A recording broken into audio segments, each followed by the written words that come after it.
Grigor, I spoke to you before the match and I mentioned that it was a tough head-to-head against Roger Federer, and I said, how are you going to turn this around? And you said you're going to control what you can control.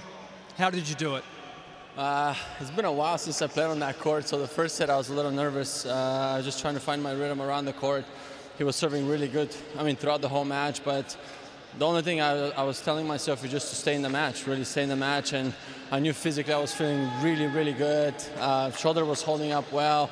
I was able to move and hit some shots that, against him it's kind of hard to hit, but I'm just happy. Well done, mate. Congratulations.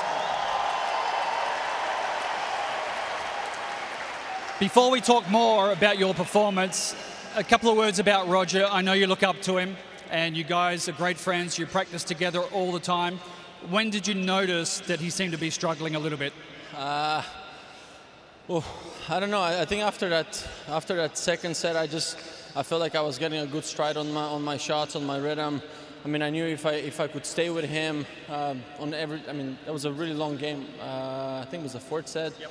It was a really, really long game. I was just trying to stay in that game and just make him stay on the court as much as possible. So that was my main goal. And I think after that, he kind of started slowing down a little bit. I don't know. For sure, in the end, he was not 100% of himself. But it's best of 5. Anything can happen. And thank you, guys. Really, thank you.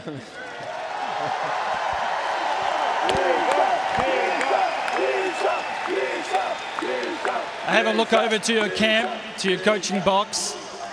You got Casey over there who's with you all the time. But your two coaches are not here.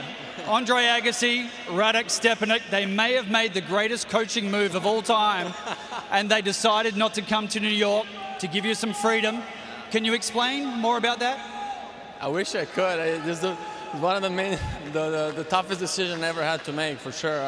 Why? Why did they do that?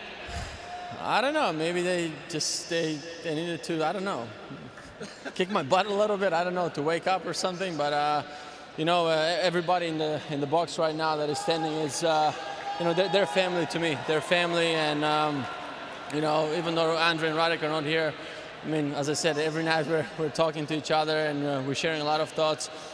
Soon we're going to be reunited for sure, but we keep things the same way for now. So hopefully things progress for me. And there's a lot of tough decisions you got to take on daily basis, not only on the court but off the court. So that was one of those.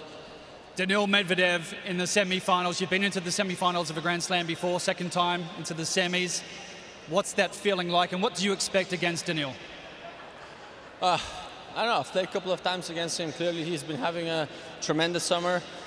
What can I say? I know his game, and again, it's a long day tomorrow, so I'm just gonna try to recover first and just reassess that match a little bit first. I want to see what I've done good, what I've done bad, and sort of prepare from then on for Daniil. So again, he's a very tough player. It's going to be tricky, but I'm back here again.